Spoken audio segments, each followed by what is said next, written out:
Sir Naveen Kumar సిన్సిలా అని నేను ఒక సామాన్య మానవుడైన నా ఆహ్వాన్ని స్వీకరించి ఈ ఫెసిలిటీకి వచ్చినందుకు మీడియా ప్రముఖులందరికీ నా హృదయపూర్వక నమస్కారాలు. ఈరోజు ఈ ప్రెస్ మీట్ పెట్టడానికి మన ముఖ్య కారణం ఏంటంటే ఈ గవర్నమెంట్ ఇస్తున్నటువంటి ఆధారయుతమైనటువంటి ఉత్సాహం, ఈ ఉత్సాహాన్ని నింపివేయాలనేసి మేము హైకోర్టులో చేయడం జరిగింది. ఆ బిల్ ప్రాసెస్ లో ఏదైతే ఉచితానికి సంబంధించినటువంటి చేసినటువంటి వాటిలో మేము చూపించినటువంటి ఇష్యూల గురించి చేసే ఆ సమయంలో ఆల్రెడీ గవర్నమెంట్ చేయాలనుకున్నటువంటి ఉచితాలన్నీ అమలు చేస్తూ ముందుకు వచ్చింది. సో ఆ ప్రాసెస్ లో మేము కాస్త సమయం లేకుండా ఈ ప్రాసెస్ లో ఉండిపోయింది.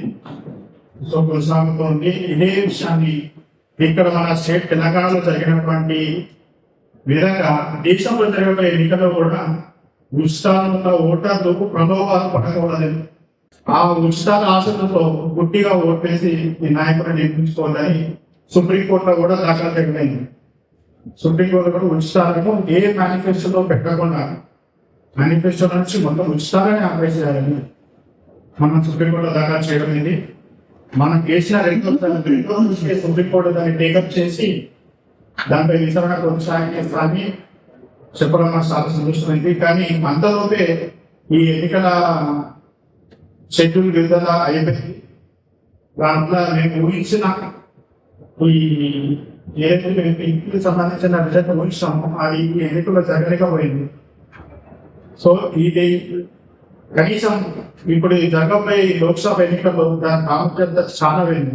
ఎందుకంటే ఈ లోక్సభ మన అసెంబ్లీలో జరిగిన ఎన్నికల కంటే లోక్సభలో జరిగే ఎన్నికలకు విలువ ఎక్కువ అని, ఓటర్లు ఏదో దానికి అవేర్నెస్ ఓట్లు ఏదైకపోవద్దని, దగ్గర నుండి అందరికి ఖచ్చితంగా దానికి ఓటు వేయాలని, ఈ మన అసెంబ్లీలో జరిగే ఎన్నికల వల్ల ఎమ్మెల్యేలు మన స్టేట్కి సంబంధించిన దాంట్లో చూస్తుంటే ఈ లోక్సభలో జరిగేదానికి మన దేశ చరిత్రని వాళ్ళ చేతిలో ఉండదు. సో అట్లాంటి నాయకులను ఎన్నుకునేటప్పుడు ఈ గవర్నమెంట్ కానీ పొలిటికల్ పార్టీ కానీ వాళ్ళు నానా రకాలుగా ఉచితాలకు లోబడి ఏదో పూర్తిగా ఓటేసి ప్రజల గురించి సమస్యల గురించి ఆలోచించినటువంటి నాయకులను ఎన్నుకోవడం కంటే ఆ ప్రజల సమస్యల పైన పోరాటం వరకు ఎన్నుకోవాలన్న ఉద్దేశంతో మేము వచ్చాము. దీనిపై పోరాడుతూ ఉన్నాము. ఈ ఎన్నికల్లో మేము దాని సవరణలు తీసుకెళ్ళలేకపోయినాము. ఖచ్చితంగా మేము సవరణ తీసుకురాకున్నా కానీ ఈ అవేర్నెస్ ఓటర్లను మాత్రం మంచి నాయకులను ఎన్నుకొని రాబోయే మన గవర్నమెంట్ ని ఒక మంచి ప్రణాళికలో తీసుకోవడానికి కృషి చేయాలని ప్రతి ఓటర్లకు నేను మనవి చేసుకుంటున్నాను. ఎందుకంటే ఈ ఓటర్ నాయకులను ఎన్నుకుంటే మన ఓటర్లకు ఏమొస్తుంది పర్సనల్ గా అజెండా అని మనకు అనుకోవచ్చు. వాళ్ళు ఎక్కడో ఉంటారు, వాళ్ళకు ఓట్లు వేసుకుని మన పనులు పోయి మనం ఓట్లు వేసుకొని ఈ ఎండాలో అనేసి ఒక ఆలోచన కాదు. ఎందుకంటే ఈ లోక్సభ ఎంపీలను మనం ఎన్నుకోవడం వల్ల వాళ్ళ చేతిలో చట్టాలను తయారు చేయడం, చట్టంలో ఉండే దాన్ని మనం సవరణ చేయాలన్నా కూడా హక్కు వాళ్ళ చేతిలో ఉంది. ఇప్పుడు ఎన్నో రకాల సమస్యలు, నేను ఒక కోర్టు ఇచ్చిన ఒక ఫ్యామిలీ డివోర్స్ కేసులో చాలా అసంతృప్తితో ఉన్నాను. నాకు జరిగిన ఒక చిన్న కేసులో అసంతృప్తి, నాకు వచ్చిన తీర్పుకి ఎవరు బాధ్యులు అని ఆలోచిస్తే చట్టాల బాధ్యత చూపిస్తుంది. ఏ కోర్టు చూపించట్లేదు, ఏ జడ్జి కాదు, ఏ నాయకుడు కాదు. చట్టం అట్లా ఉంది, చట్టం వల్ల నీకు నష్టం జరిగింది, అది ఒక తలరాళ్ళ కింద నన్ను భావిస్తున్నాను. ఒక మనిషి చేసిన మిస్టేక్ తలరాళ్ళ కింద నన్ను మార్చినాను. చట్టంలో ఉన్న మిస్టేక్ ని మార్చేది ఎవరో నాయకులు. ఏదైతే సెంట్రల్ లో చట్టాలు మార్చేది అంటే ఎంపీ చేతుల్లో ఉంటుంది, స్టేట్ లో చట్టాలు మార్చేది అంటే ఎమ్మెల్యే చేతుల్లో ఉంటుంది. కాబట్టి ఈ చట్టాలలో ఉన్న రుసుకుల వల్ల ప్రాణాలకు ముప్పు చాలా మార్పులు కూడా అయిపోయింది. వీటిపైన విషయాలు ఇప్పుడు ఈ మధ్య ఏమైపోయింది, ప్రతి రాజకీయ నాయకులు వచ్చేసి ఉచితాల మీద, ఆ స్కీమ్ల మీద అపోజిషన్ వాళ్ళు ఇచ్చేది, అపోజిషన్ వాళ్ళు ఇచ్చేది అదే అంటున్నారు తప్ప అసలు ప్రజలకు ఏం జరుగుతుంది, ప్రజలకు ఎట్లాంటి సౌకర్యాలు ఇస్తున్నాము, వాళ్ళ మనుగడ ఎట్లా పోతుంది, ఎటువైపు పోతుంది, వారికి మన సమస్యలు ఉన్నాయి, ఆ సమస్యల గురించి చెప్పినా కూడా ఆలోచించలేకపోయినటువంటి రాజకీయ వ్యవస్థ తయారైంది. ఈ ఉచితాలు ఈ మధ్యలో ఇంతకుముందు ఏమైపోయిందంటే, నాకు తెలిసిన అనుభవం ప్రకారం కిందట్లో ఓట్ల కోసం డబ్బులు పంచే ప్రక్రియ జరిగేది. ప్రతి ఒక్క ఓటుకి ఇంత డబ్బు అనేది పంచుతుంది. ఈ మధ్యలో ఏమైపోయిందంటే ఆ డబ్బులకు అనుగుణంగా ఇప్పుడు ఫ్రీ స్కీమ్ ఇచ్చినారు. నువ్వు ఈ గ్రామం కానీ ఒక సంస్థ కానీ ఒక వర్గం కావాలంటే, ఒక వర్గం నుంచి మనం ఓటు పొందాలంటే దానికి ఒక స్కీమ్ ఇవ్వాలి. ఆ స్కీమ్ అమలు చేస్తామా లేదా అనేది పవర్లకు వచ్చినాక అది తర్వాత విషయం. ఫస్ట్ పవర్ వచ్చేందుకు మాత్రం పవర్ కోసం ఈ ఉచితాలను ఈ స్కీమ్ ఇస్తే ఇలాంటి జనాలకి ప్రలోభపడతారు అనేసి ఒక కొత్త రకమైన మోసపూరిత చర్య ఇది.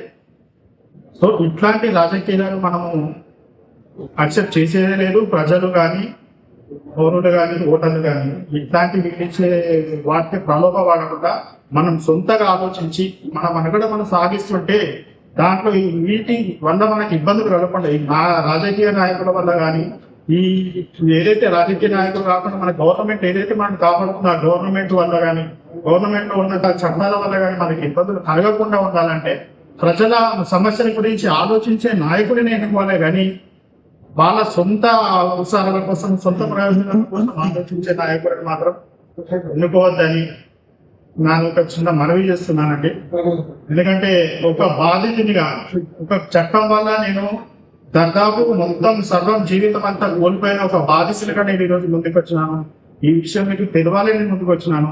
ఎందుకంటే లోక్సభ ఎన్నికలకి, చట్టాలకి, నా జీవితానికి అసలు సంబంధమే లేదు ఏంది అన్నట్టు అనుకోవడం. కానీ అది బయటకు కనిపించేది మాత్రం ఆయన ఎంపీ, ఎమ్మెల్యే ఇవే కనిపిస్తాయి. కానీ లోపల చట్టాలు మాత్రం బాగా చెప్తూనే ఉంటాయి.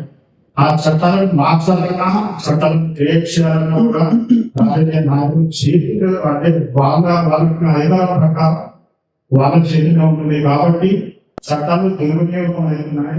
చట్టాల వల్ల చాలా అన్యాయాలు జరుగుతున్నాయి. ఒక్క ప్రభుత్వం రిపోర్ట్ ప్రకారం ఒక ప్రభుత్వం వచ్చి తన రాజకీయ 5 సంవత్సరాల కాలంలో దేశం మొత్తంగా 7.5 లక్షల ఆత్మహత్యలుగా మొత్తం కలిసి 7.5 లక్షలు వాళ్ళ ప్రాణాలు కోరుకోరు. ఒక గవర్నమెంట్ వచ్చిన 5 సంవత్సరాల కాలంలో 7.5 లక్షల మంది చనిపోతున్నారు. అందులో అత్యధికంగా ఈ ఫ్యామిలీకి సంబంధించి ఫ్యామిలీ డివోర్స్ సంబంధించిన కేసు. సో ఈ 7.5 లక్షలలో కుటుంబ వ్యవసాయానికి ఇచ్చినటువంటి ఒక ఈ దుస్తులు చట్టాల వల్ల ఇది అంటే గవర్నమెంట్ మన గవర్నమెంట్ ఇచ్చారు ప్రకారం ప్రతి సంవత్సరం 1,30,000 సో వీటి గురించి ఏ రాజకీయ నాయకులు కానీ, ఏ పార్టీ పరంగా కానీ, ఇంతవరకు లోక్సభలో కానీ, మన అసెంబ్లీలో కానీ ఇంతవరకు చర్యలేదు.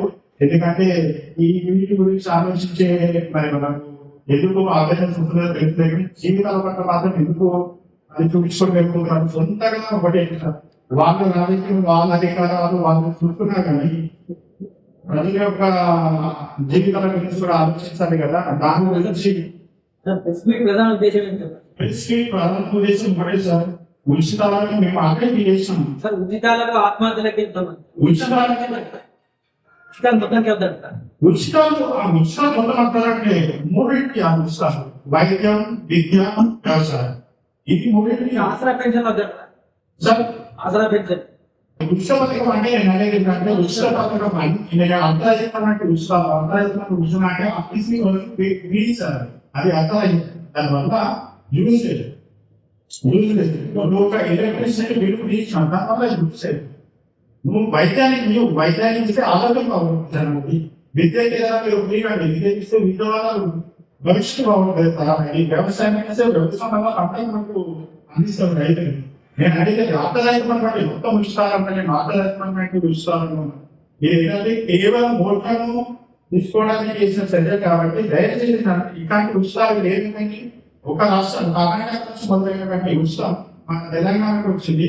తెలంగాణ నుంచి ఆంధ్రప్రదేశ్ అనేది ఉచితాలంటే ఈ ఫ్రీ ఉచిత బస్సు సర్వీస్ అనేది ఇక్కడ రాను ప్రతి రాష్ట్రంలో వెళ్తుంది. ప్రతి పార్టీ రాజకీయ నాయకులు ఈ వీటి చర్చ కానీ హైకోర్టులో మనం బిల్ దాఖలు చేయడం అయింది. చట్టంలో కర్ణాటక జీవితం నాశనం అయిపోయింది. ఈ చట్టాలను గురించి ఆలోచించారు కదా ఈ నాయకులు. ప్రజల శ్రేయస్సు కోసం ప్రజల జీవన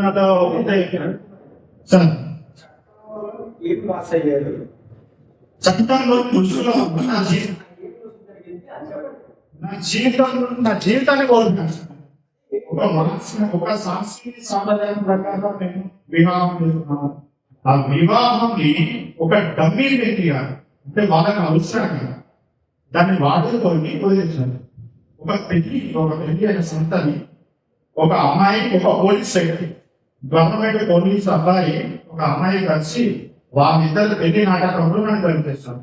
దానికి ఉచిత పథకాలు నాకు ఉచిత పథకాలు ఎందుకంటున్నాను సార్, ఉచిత పథకాల వల్ల రాబోయే గవర్నమెంట్ సెట్ అవుతుంది. ఇప్పుడు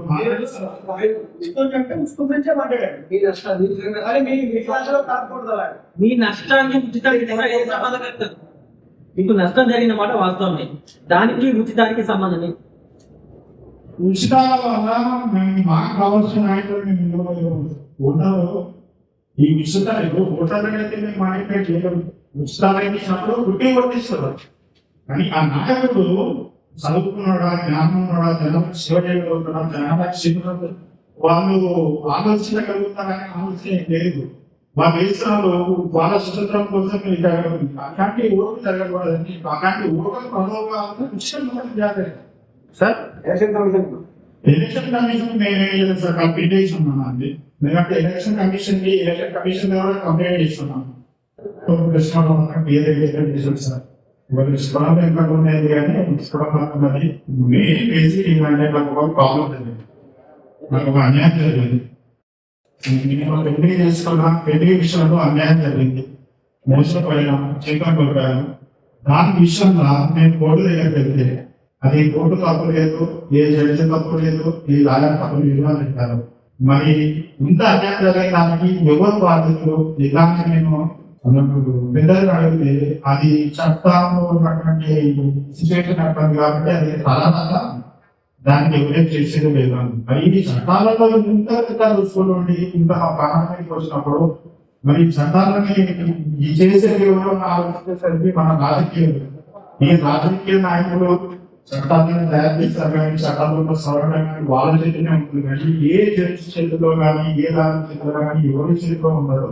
దీన్ని ఏమైనా మార్చాలంటే రాజకీయ నాయకులే మార్చాలి తప్ప ఎవరు మార్చలేదని ఒక చిన్న విషయం పైన నేను ఈ రాజకీయ నాయకులు వాళ్ళు ఇస్తున్నటువంటి ఓటులను ప్రభావం పెడుతుంది. మేము మంచి నాయకులను ఎన్నుకోవాలనే ఉద్దేశంతో మేమంటే ఆ ఓటులను వాళ్ళు ఉచితాలతో మ్యానిపులేట్ చేస్తా ఉన్నాం.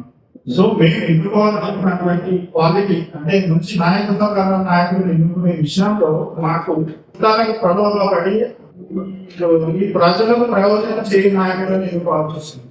సో ఇట్లాంటిది బాగాలేదు చర్య అనేసి హైకోర్టు మేము పిలిచేస్తున్నాం. సార్ జరగబోయే ఎన్నికలలో ఇట్లా జరుగుతుంది, ఓటర్లు ఉత్సాహాలు మ్యానిపులేట్ అవుతున్నారు, సరిగ్గా నాయకత్వం సరిగ్గా చట్టాల గురించి అవగాహన నాయకులు ఎందుకు దయచేసి ఈ ఉచిత పథకాలను ఏం చేయాలంటే మేము హైకోర్టు అది విచారణ నడుస్తుంది. ఈ విచారణ ఎన్నికలు మన దేశవ్యాప్తంగా జరగబోయే ఎన్నికలు కూడా ఇలాంటి మన రాష్ట్రంలో కానీ మన పక్క రాష్ట్రంలో అన్నటువంటి ఉన్నది దేశవ్యాప్తంగా వ్యాప్తి చెందదు అని సుప్రీంకోర్టులో కూడా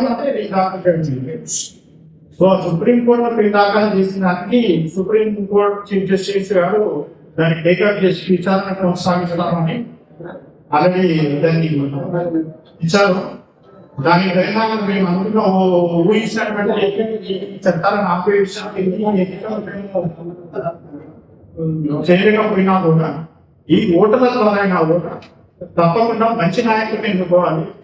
ఈ ఉచితాలకు ప్రభావపడి తప్పకుండా ఈ దీనిపైన విచారణ జరిగి ఉచితాలు తప్పకుండా అవ్వాలని, మంచి నాయకుడిని ఎన్నుకునే అవకాశం ప్రజలకు ఇవ్వాలని కంప్లీట్ యాత్రాల్సిన ఉచితాలను తీసేయాలని మాత్రమే డిమాండ్ చేస్తాం సార్. ఎందుకంటే చట్టాలను కాపాడండి. నేను వచ్చేసి సార్ నేను ఒక చిన్న గమనిస్తున్నాను. నాకు ఈ రాజకీయంగా ఎటువంటి సంబంధం లేదు, నాకు ఏ సంస్థలంగా ఎటువంటి సంబంధం లేదు. నా జీవితంలో నేను బతుకుంటే నా జీవితం అన్యాయమే, అది ఒక చట్టం లేదు. చట్టబద్ధ కాకుండా దాని మీద నేను ఓటు చేయకపోతే మాత్రం ఓటు ఎవరు ఏం చేయకపోతే అదంతా కేవలం రాజకీయ నాయకులు ఉంది. కాబట్టి వాళ్ళు దయచేసి మాట్లాడే వాళ్ళు మాత్రమే ప్రజలు మాత్రము మాట్లాడడం చాలా బాగుపడుతుంది. ఎందుకంటే సార్ అన్యాయంగా పోతున్న ఈ ప్రాణాలను అంతని ఒక డేటా మీకు ఇస్తున్నాను. దాదాపు సంవత్సరానికి 130,000 ప్రాణాలు పోతున్నాయి. ఇదే విషయం తెలంగాణలో దాదాపు ఒక 20,000 మంది అట్లా ఉన్నారు. గవర్నమెంట్ ఇచ్చిన ప్రకారం అంటే ఏ సంస్థ సో ఇప్పుడు ఇచ్చినారు అంటే ఆన్లైన్ రికార్డ్ చూస్తుంటే ఫస్ట్ 2020 ఉంది సార్. దాని తర్వాత నేను తీసుకోలేకపోయాను. సమస్యలు ఏంటి సార్? ఇట్లా నానా రకాల సమస్యలు ఉన్నాయి సార్. మ్యారేజ్ రిలేటెడ్ ఇష్యూ ఉంది, ఇంకోటి ఇంగ్లీష్ వల్ల అయింది. ఈ చట్టాలు చేతులు మార్చేది వలస్తుంది. చట్టాలకి దుస్తులు చేయాలి, చట్టాలు మార్చడం కాదు సార్, చట్టాలకి దుస్తులు చేయాలి. అది చట్టాల్లోకి దుస్తులు చేయాలి. నేను చట్టాలు మార్చడం చట్టాలకి దుస్తుల వల్ల కొన్ని మేము చూపించాలని సాక్ష్యాన్ని చూపించుకోలేకపోతున్నాము. దానికి తగిన న్యాయం జరగలేకపోతున్నాము.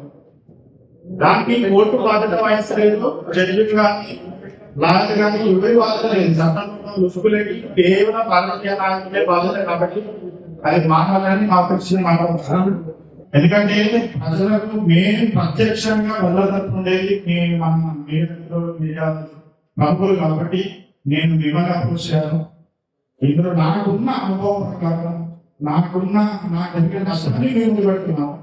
దీన్ని కోర్టుతో కానీ నాయకులతో కానీ ఎలా అయితే దాని మీద వాళ్ళకు తెలుస్తున్న విషయం పైన ఆ భాగాన్ని మీరు కల్పిస్తే అద్భుతంగా వెళ్ళిపోవాలి.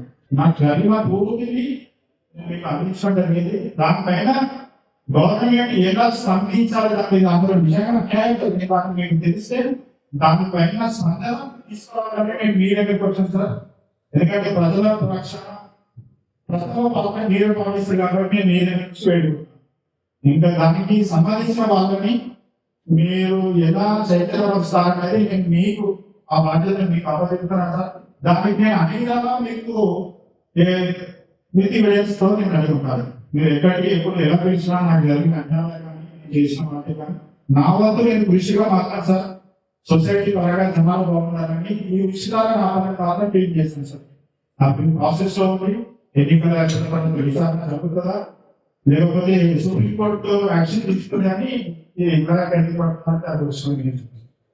సో దయచేసి మీడియా పనులకు మాత్రం ముఖ్యం చేశాను.